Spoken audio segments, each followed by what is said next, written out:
아시아 최초의 디즈니 크루즈 디즈니 어드벤처 드디어 첫 항해를 시작했는데요. 애니메이션에서 보던 디즈니 캐릭터들과의 만남부터 영화 속 영웅들을 진짜 만나는 마블쇼에 디즈니 뮤지컬도 볼 수 있는데 음료부터 식사까지 모든 게 공짜이고요. 디즈니 팬이라면 감동할 수밖에 없는 귀여운 굿즈와 감동 이벤트까지 정말 꼭 타봐야 될 것 같지 않나요? 하지만 역시 단점도 많았는데요. 내돈내산이어서 속 시원하게 장단점 다 얘기하는 솔직 리뷰. 안녕하세요, 또또나은 남자 또또남입니다. 디즈니 크루즈 하면 생소할 수 있는데요. 거대한 배 위에다 디즈니랜드를 지어놓은 그야말로 바다 위에 떠다니는 디즈니랜드라고 생각하시면 됩니다. 특이한 게 보통의 크루즈는 기항지가 있어 중간중간 계속 다른 도시에 들러 관광을 하는데요. 디즈니 크루즈는 그야말로 기항지도 없이 3박 4일 또는 4박 5일 동안 둥둥 바다 위에만 떠 있습니다. 아니 그럼 기항지도 없는 디즈니 크루즈를 왜 타냐? 그냥 디즈니랜드 가면 되는 거 아니냐고 생각하실 수 있는데요. 디즈니 크루즈에서만 경험할 수 있는 5가지 특별한 경험이 있습니다. 먼저 항해의 시작을 알리는 출항 파티인 렛츠 셋 세일인데요. 10층 가든 스테이지에서 펼쳐지는 이 오프닝 쇼는 항해사 복장을 입은 미키마우스와 도날드 덕은 물론 디즈니 공주님들까지 총출동하여 화려한 공연을 선보입니다. 여기에서 하이라이트는 출항을 알리는 백고동 소리인데요.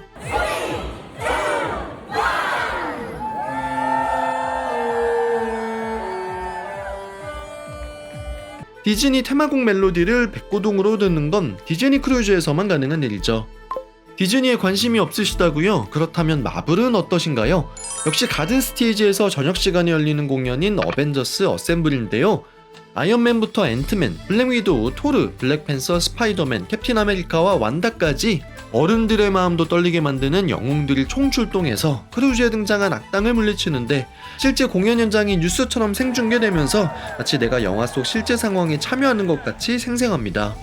그리고 정말 디즈니에 관심 없는 티남자 또또남은 물론 TPD님들의 마음을 울린 뮤지컬 리멤버도 빼놓을 수 없는데요.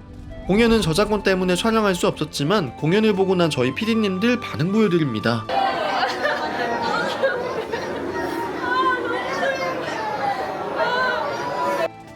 이처럼 디즈니 크루즈에서만 볼 수 있는 멋진 공연과 퍼포먼스가 첫 번째 특별한 경험이고요. 두 번째, 디즈니 크루즈는 올 인클루시브 크루즈답게 무제한으로 음료부터 간식, 뷔페, 디저트의 룸서비스까지 모두 마음껏 즐길 수 있습니다. 사실 저는 음식 퀄리티는 크게 기대하지 않았는데 전반적으로 음식 수준이 나쁘지 않고요.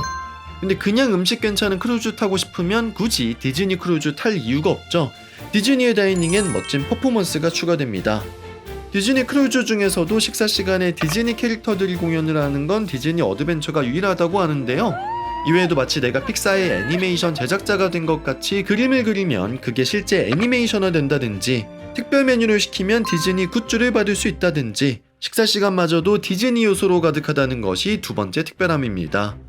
세 번째, 역시 디즈니 크루즈 최초로 선상에 놀이기구가 운영되고 있는데요. 해상 최장길이를 자랑하는 롤러코스터인 아이언 사이클 테스트런, 가디언즈 오브 갤럭시의 그루트를 테마로 한 그루트 갤럭시 스핀, 앤트맨 테마의 핌 퀸텀 레이서가 그 주인공입니다. 이외에도 디즈니 테마의 인피니티 풀과 물놀이 시설 등이 준비되어 있다는 점도 특별하죠. 네 번째, 디즈니랜드 뺨치는 다양한 선내 프로그램이 준비되어 있습니다. 중간중간 디즈니의 주요 캐릭터들과의 만남을 가질 수 있는 시간이 있고요. 실제 내가 디즈니나 마블의 캐릭터처럼 분장도 할 수 있고 귀여운 칩앤데일과의 댄스 배틀, 상쾌한 아침 체조 시간인 베이맥스 슈퍼 엑서사이즈 엑스포, 디즈니와 직접적인 관련은 없지만 헤드셋을 착용하고 나만 신나게 춤을 추며 놀 수도 있는 프로그램까지 탑승 내내 쉴 틈이 없어서 체력 이슈가 문제가 될 만큼 다양한 경험을 할 수 있습니다. 그리고 마지막, 디즈니 크루즈에서만 경험할 수 있는 따뜻한 문화가 있는데요. 투숙객끼리 선물을 교환하는 픽시 익스텐더나 객실 문 앞에 자석을 붙여 나만의 개성을 표현하는 독특한 문구 문화 등 탑승객들끼리 디즈니라는 공통점을 가지고 소통한다는 점이 재미있고요. 선내 곳곳에 숨겨진 아이템이 놓여있거나 객실 정비 시 수건으로 동물 모양을 만들어주시는 등 별거 아닌 것 같아도 각박한 세상에서 경험하기 어려운 훈훈한 순간들이 있습니다. 자, 이제 그럼 디즈니 크루즈에 대한 관심이 좀 생기셨나요? 그럼 지금부터 아시아 최초의 디즈니 크루즈, 디즈니 어드벤처를 탑승하러 다같이 떠나보실까요? 디즈니 어드벤처는 싱가포르에서 승선과 하선을 합니다. 그 중에서도 마리나베이 크루즈 센터에서 탑승을 진행하는데요. 탑승에 앞서 사전 체크인을 진행하게 되는데 이때 예약한 체크인 시간에 맞춰 오셔야 합니다. 아무리 일찍 와도 내가 예약한 시간이 아니면 탑승이 어렵기 때문에 예약한 시간보다 최대 30분 정도 일찍 도착하면 된다고 보시면 되겠네요. 본격적인 탑승에 앞서 위탁 수화물을 맡기게 되는데요. 이곳에서 짐을 전달드리면 내 객실로 알아서 짐이 배달됩니다. 다만 바로바로 되는 건 아니고 시간이 좀 걸리기 때문에 탑승 후 3-4시간 내에 당장 써야 할 물건들, 그리고 탑승 절차에 필요한 여권 등은 꼭 꺼내서 따로 챙기는 게 좋겠죠. 이후 절차는 공항에서 출국하는 것과 굉장히 비슷한데요.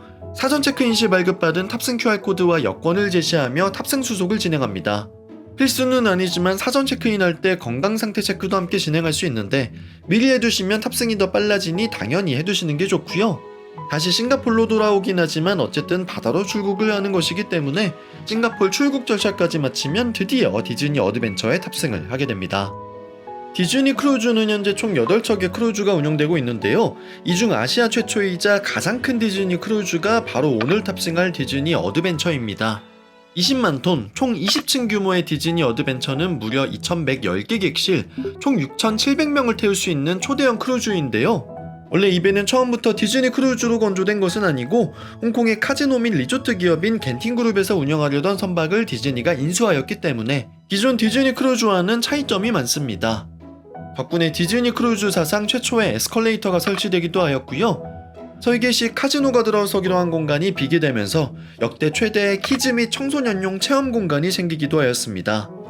직원분들의 환영과 함께 드디어 배에 승선하게 되었는데요.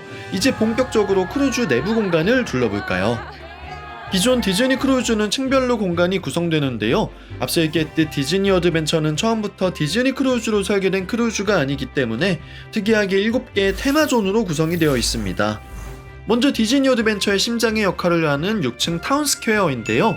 이곳에서 가장 눈에 띄는 곳은 역시 중앙의 로열 코트 라운지라 불리는 큰 홀입니다. 전통적인 디즈니 세계관의 주인공인 디즈니 공주님들을 기반으로 꾸며진 공간인데요.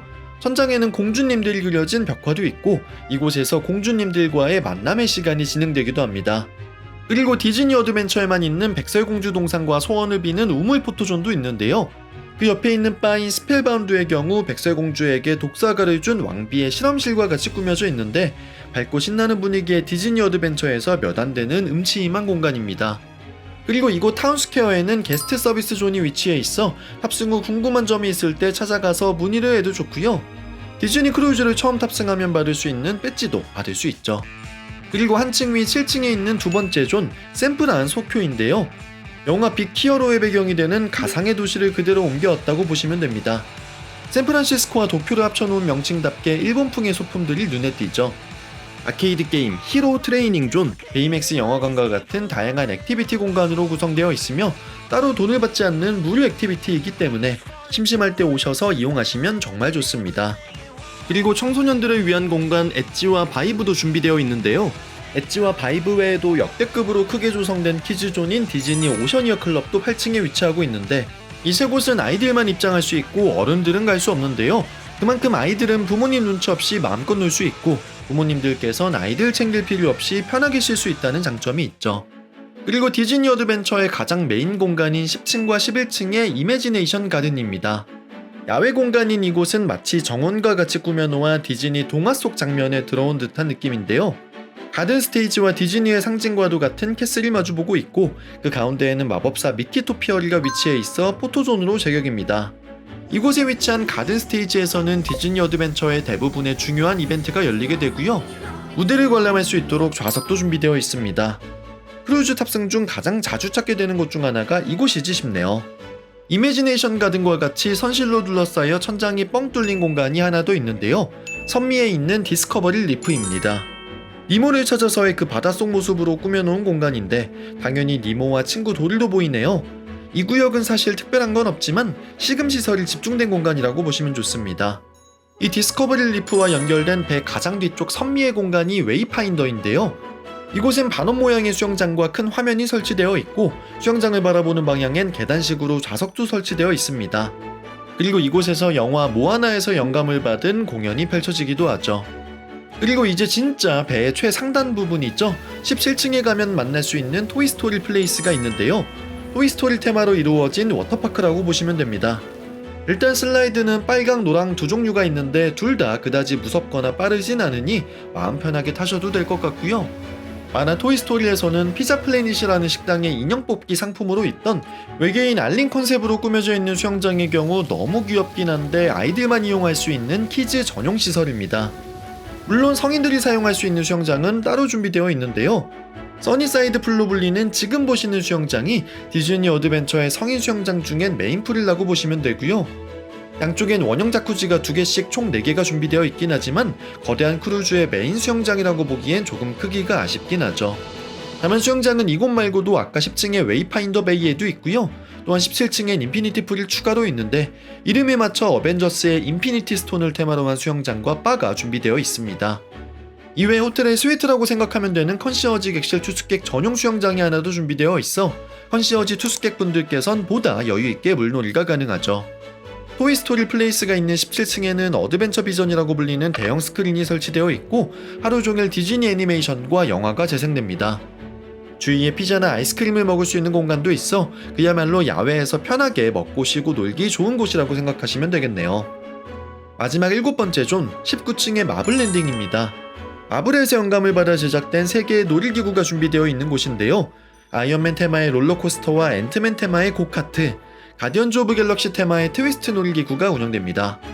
7개의 테마존만 봐도 얼마나 디즈니가 이번 디즈니 어드벤처에 공을 들였는지 알 수 있죠. 이외에도 정말 다양한 공간이 있는데요. 나머지 공간을 둘러보기에 앞서 어쩌면 가장 중요할 수도 있는 잠자는 곳, 객실 살펴보실까요? 객실은 크게 4가지로 분류할 수 있는데요. 가장 기본 객실로 선내 안쪽에 위치해 창문이 없는 인사이드 스테이트룸, 창문을 통해 바다를 볼 수 있는 오션뷰 스테이트룸, 발코니가 있는 베란다 스테이트룸, 그리고 호텔로 따지면 스위트에 속하는 컨시어지로 나눌 수 있습니다. 이 중 가장 가성비가 좋다는 인사이드 객실 먼저 보여드릴 건데요. 인사이드 객실 중 퀸 침대 하나가 설치되어 있는 디럭스 인사이드 스테이트룸입니다. 약 19제곱미터의 넓이로 솔직히 호텔 객실과 비교하면 정말 작고 답답하다고 생각할 수 있는데요. 크루즈는 어쩔 수 없이 바다 위에 떠있는 배이기 때문에 기본적으로 호텔처럼 넓은 공간을 쓰기는 어렵습니다. 창문이 없지만 유사 창문과 같은 장식과 커튼이 있고요. 옆에 있는 소파는 소파베드로 변신이 가능해 최대 4인까지도 투숙이 가능합니다. 침대 뒤쪽 그림은 객실마다 테마가 다른데 저희가 이용한 객실은 겨울왕국 테마였고요. TV 밑에 책상과 접어들 수 있는 간이 테이블도 하나 있고 콘센트 꽂을 때도 군데군데 많아서 좋습니다. 나름 미니바도 준비되어 있어 차도 드실 수 있고 밑에 금고와 냉장고도 있네요. 옆쪽엔 옷걸이와 캐리어를 올려둘 공간도 있습니다. 한편 모든 승객에게 제공되는 기본 굿즈도 세팅이 되어 있었는데요. 인원수에 맞춰 제공되는 손모양 부채, 여권 케이스, 그리고 문 앞에 붙일 마그넷이 제공됩니다. 욕실은 화장실과 샤워실이 분리되어 있습니다. 먼저 샤워 공간의 경우 밖에 세면대가 있고 안쪽에 샤워 부스가 위치하고 있는데요. 수압은 아주 세지는 않고 그냥 이 정도. 제공되는 욕실 용품으로는 샴푸, 컨디셔너, 바디 샴푸, 그리고 바디로션과 비누가 있고요. 수건은 오전에 객실 정비 때 한 번, 저녁에 턴다운 서비스 때 또 한 번 갈아주시기 때문에 딱히 부족함 없이 마음껏 이용할 수 있습니다. 수건 얘기가 나온 김에 턴다운 서비스 때 만날 수 있는 수건 아트 얘기도 빼놓을 수 없는데요. 매일 다른 동물 모양으로 접어 침대 위에 올려주시는데 오늘은 어떤 동물을 만날지 방문을 열 때마다 기대하는 재미가 있습니다. 게다가 팁을 두고 메시지를 남겨놓으면 동물원처럼 꾸밀 수 있는데 디즈니 크루즈에서만 느낄 수 있는 낭만이죠. 헤어드라이어는 아까 보셨던 테이블 밑에 있는데 크기도 작고 바람 세기도 아주 아쉬우니 따로 챙겨오시는 것도 좋을 것 같습니다. 디럭스 인사이드 스테이트룸은 원칙적으로 전망이 없지만 리프 전망 객실은 예외인데요. 아까 보셨던 7개의 테마존 중 니모 컨셉의 테마존에 위치한 객실입니다. 그리고 정말 가장 기본 객실인 인사이드 스테이트룸인데요. 객실만 보면 정말 삭막하죠. 그리고 기본 스테이트룸보다 한 단계 높은 카테고리가 전망이 있는 오션뷰 객실입니다. 역시 제가 이용했던 오션뷰 스테이트룸인데요. 아까 보셨던 인사이드 스테이트룸과 거의 똑같지만 오션뷰 전망이 있다는 차이가 있습니다. 원래 최대 4개까지 침대를 펼칠 수 있지만 사실 건들지 않으면 처음에 이렇게 그냥 의자만 있는 공간처럼 보이는데요. 저녁마다 직원분이 침대로 변신을 시켜주시고 낮에는 또 의자로 바꿔줍니다. 공간 자체도 여유있고 밖이 보인다는 장점이 있지만 제가 써보니 막혀있는 오션뷰는 큰 의미가 없는 것 같고요. 아예 돈을 더 써서 베란다 객실로 가시거나 그냥 가성비로 인사이드 스테이트 객실로 가시는 걸 추천드립니다. 베란다 객실은 전망에 따라 오션뷰, 가든뷰, 리프뷰로 나뉘는데요. 보통 호텔은 오션뷰가 가장 비싸고 인기 있지만 디즈니 크루즈는 이매지네이션 가든이 보이는 가든뷰 베란다 객실이 가장 인기가 높습니다. 왜냐하면 그곳에서 가든 스테이지에서 열리는 모든 공연을 편하게 볼 수 있기 때문이죠. 다만 하루 종일 이벤트가 열리는 이매지네이션 가든 바로 위에 있기 때문에 조용한 공간을 원하시는 분들께선 오션뷰 베란다 객실이 나을 수 있습니다. 리프뷰 베란다 객실은 약간 이도저도 아닌 느낌이어서 저는 추천드리진 않네요. 이외에 컨시어지 객실은 스위트인 만큼 당연히 넓고 좋은 객실이고요. 무엇보다 컨시어지 투숙객 전용 부대 시설을 사용할 수 있다는 게 큰 장점입니다. 디즈니 크루즈는 같은 객실이어도 호수에 따른 편차가 꽤나 크기 때문에 투숙객이 직접 호수까지 지정을 할 수 있는데요.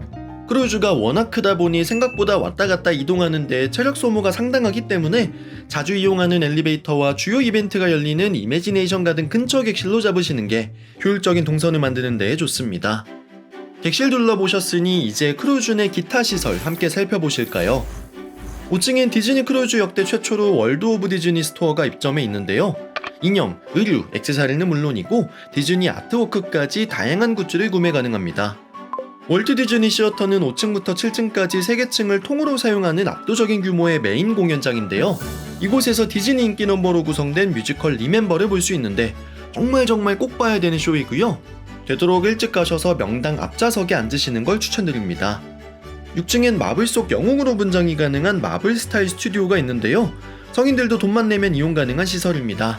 다만 저는 그냥 사기당한 것 같네요. 따님과 함께 방문하신다면 꼭 방문해야 하는 곳 7층에 위치한 비비디바비디 부티크인데요. 이곳은 디즈니 공주처럼 꾸밀 수 있는 공간입니다. 다만 비비디바비디 부티크는 성인이 이용할 수는 없는 어린이들만을 위한 공간이고요. 대신 성인분들께도 픽시더스트라고 불리는 요정가루는 공짜로 뿌려주니 한번 가보시는 것도 좋습니다. 같은 7층엔 노래방이나 다양한 클래스가 열리는 D라운지, 바샤커피와 TWG 매장도 있고요.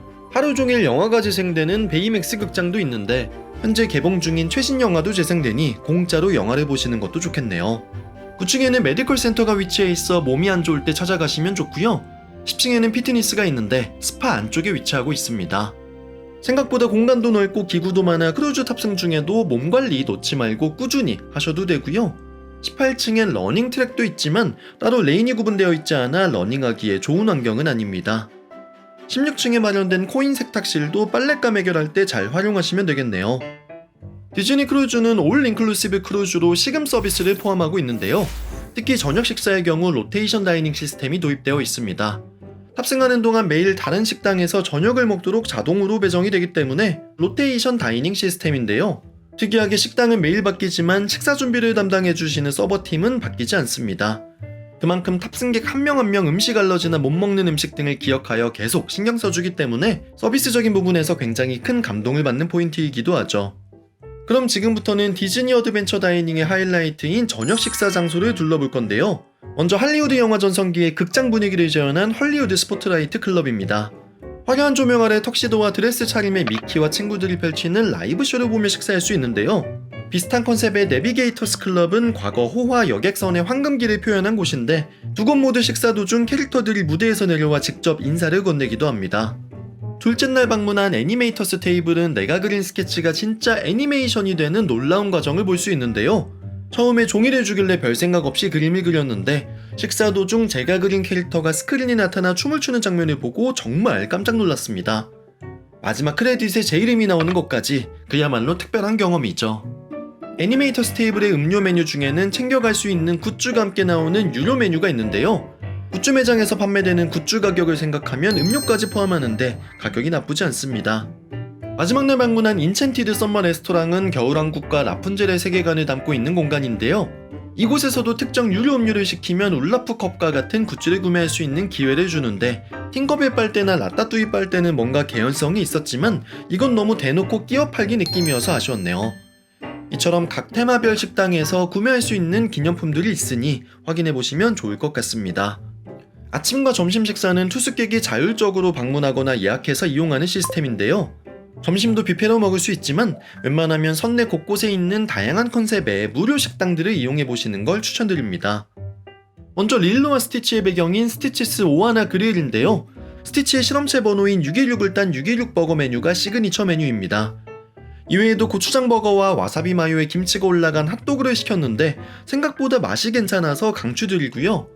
마블의 첫 무슬림 히어로인 미즈 마블을 테마로 한 코스믹 케밥은 벽면에 히어로 포스터와 그래픽 아트 기념품들이 가득해 주인공 카말라 칸의 다락방 아지트의 감성이 느껴집니다. 피타 샌드위치나 케밥, 파라펠 등 중동 음식을 맛볼 수 있고요. 만화 정글북에 나오는 인도 정글을 옮겨온 모글리스 이터리에서는 인도 요리를 드실 수 있고, 모아나의 할머니 이름을 딴 그랜마 탈라스 키친에서는 폴리네시아와 아시아 음식을 제공합니다. 혹시나 좀 더 퀄리티 있는 식음을 이용하고 싶다면 유료 식음 공간을 이용해 볼 수도 있는데요. 픽사의 영화 루카의 세계관에서 영감을 받은 팔로 트라토리아의 경우 크루즈 내 유일하게 노키즈 레스토랑인데요. 이탈리아 파인다이닝을 제공하는 식당입니다. 일식 유료 식당인 마이크 앤 설리스 플레이버 오브 아시아는 몬스터 주식회사에 나오는 일식집을 그대로 옮겨놓은 곳인데요. 스테이크하우스부터 철판 요리 오마카세, 스시바까지 총 4가지 테마가 운영됩니다. 이외에 5층에 위치한 티아나스 바유 라운지는 영화 공주와 개구리를 테마로 한 오픈형 유료 라운지이고요. 인어공주의 마녀 우르슬라가 만들어주는 버블티 전문점 비위층 보바인 브루스에서는 맛있는 버블티를 맛볼 수 있습니다. 유료 식음 서비스는 어떨까 궁금해서 사실 종류별로 웬만한 건 다 이용해봤는데 굳이 비싼 돈 들여서 올 인클루시브 크루즈에 왔는데 돈을 추가해가면서 이용할 만큼의 가치가 느껴지지는 않았고요. 저녁은 무조건 지정되는 식당에서 디즈니다운 식사를 하시는 게 좋은 것 같고, 아침이나 점심도 추가금 없는 식당을 이용하시는 편이 훨씬 나은 것 같다는 생각이 드네요. 디즈니 크루즈는 공간만큼이나 선내에서 진행되는 다양한 프로그램이 꽃인데요. 앞서 소개한 초랑쇼 렛츠 셋세일, 어벤져스 어셈블, 뮤지컬 리멤버 등은 두말할 것 없고요. 그 외에도 굵직굵직한 프로그램이 꽤 있습니다. 먼저 정말 인기가 높은 캐릭터 그리팅인데요. 특정 테마구역에서 캐릭터들을 만나 사진을 찍고 사인을 받을 수 있는 시간입니다. 다만 그리팅 역시 사전에 예약을 해야만 이용할 수 있다 보니 인기 캐릭터와 만나는 건 너무 어려웠고요. 그래도 저는 스티치와 구피를 만날 수 있었습니다. 물론 중간에 우연히 자만추를 노려볼 수도 있죠. 아침에는 베이맥스가 출연하는 슈퍼 엑서사이즈 엑스포에서 체조도 할 수 있고, 중간중간 캐릭터들과의 댄스 배틀도 열립니다. 프로그램을 얘기하다 보면 자꾸 예약 얘기가 나오는데, 예약은 디즈니 크루즈 전용 앱인 내비게이터 앱을 통해서 할 수 있고요. 해당 앱은 크루즈 안에 와이파이에 접속이 되어야만 예약이 활성화가 됩니다. 크루즈 탑승 전이나 후에 할 수 있는 건 아무것도 없고, 반드시 탑승 후에만 프로그램 예약을 할 수 있는 거죠. 그렇기 때문에 탑승 후에는 이 앱만 주구장창 쳐다보고 새로 고침을 해야 되는데, 이게 엄청나게 귀찮고 수고로운 일입니다. 게다가 예약이 너무 어려워서 이거 내가 이 돈 주고 예약 전쟁까지 참여하는 게 맞나 현타가 오는데요. 이게 바로 디즈니 어드벤처를 탑승하며 느낀 가장 큰 단점이었습니다. 이외에도 몇 가지 단점이 더 있는데요. 디즈니 최대 크루즈인 건 규모 면에서 너무 좋았지만 이동거리가 너무 길어 피로도가 상당했고요. 또한 크루즈 티켓값만 생각하면 그럭저럭 괜찮다고 느껴지지만 실제 선내에서 발생하는 추가 비용이 꽤 많은데요. 1박당 1인 16달러로 책정되는 의무적인 객실 팁, 4인 가족이 3박 4일 일정으로 탑승한다면 팁만 38만원이 넘는 돈이죠. 게다가 유료 와이파이를 쓰지 않으면 프로그램 예약이 불가능할 만큼 인터넷이 느리기 때문에 유료 와이파이도 거의 필수나 마찬가지인데 그 가격도 생각보다 어마어마합니다. 거기에 유료 다이닝 메뉴나 디즈니 굿즈의 돈을 안 쓰기 어렵기 때문에 결국 올 인클루시브 크루즈라고 하지만 탑승 이후에도 100만원은 기본으로 깨진다고 보시면 되겠네요.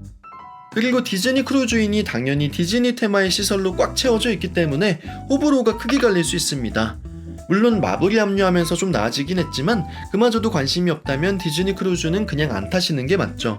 이와 더불어 크루즈 규모에 비해 수영장이나 일반 부대 시설이 조금 빈약하고 중간 기항지도 없기 때문에 그야말로 디즈니 매니아가 아니라면 이걸 왜 타지라는 생각에 닿을 수밖에 없습니다. 그럼에도 불구하고 디즈니 크루즈를 추천하는 이유는 생각보다 가격이 괜찮아서인데요. 2인 기준 미리 예약하면 인당 90만원대, 2인 최종 180만원대, 4인 기준 300만원 정도의 3박 4일 일정으로 이용이 가능합니다.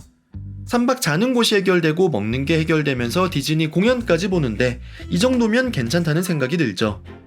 그렇다면 지금부터는 디즈니 어드벤처를 탑승하면서 꼭 알아야 될 꿀팁을 모아봤는데요. 첫째, 객실 문 꾸미기용 자석과 소품 그리고 물물 교환용 선물은 정말 중요하니 꼭 한국에서 미리 준비하고 구매해서 챙겨오시는 게 좋고요. 둘째, 선내에서는 모든 결제와 예약 확인이 객실 카드로 통용되는데 매번 주머니에서 카드를 꺼내는 번거로움을 줄이기 위해 목걸이 형태의 홀더를 준비하면 활동성이 훨씬 좋아집니다. 셋째, 선내 와이파이. 묻지도 따지지도 말고 유료 상품으로 구매하시길 추천드립니다. 디즈니 어드벤처를 성공적으로 이용하기 위해서는 무엇보다 빠른 예약이 필수이고요. 그러기 위해서는 유료 와이파이 이용은 필수이니 비싸다고 고민 마시고 그냥 타자마자 바로 탑승 내내 이용 가능한 풀 패키지로 계산하시길 추천드립니다. 넷째, 객실. 크게 답답하지 않다면 그냥 창문 없는 가성비 인사이드 스테이트룸으로 예약하시길 추천드립니다. 어차피 베란다 객실로 갈 게 아니면 제가 보기에 거기에서 거기이고요. 탑승 내내 객실 밖에서 보내는 시간이 대부분이기 때문에 디즈니 어드벤처는 객실에 돈을 투자하는 게 좀 아깝다는 생각이 드네요. 다섯째, 렛츠 세일, 리멤버, 어벤져스, 어셈블 3가지 공연은 무조건 보셔야 되고요. 여섯째, 유료 시금 서비스는 굳이 이용하지 않으시는 걸 추천드립니다. 일곱 번째, 크루즈는 중간에 엘리베이터 홀 2개를 기준으로 선수, 중앙부, 선미로 나뉘는데요. 선수는 포워드, 선미는 애프터라고 표시가 되어 있습니다. 2가지 용어를 기억해두면 길을 찾을 때 아주 좋습니다. 여덟 번째, 3박 4일 4박 5일 일정 중 아주 여유롭게 보시고 싶은 분들 제외 3박 4일 일정도 저는 충분하다고 생각합니다.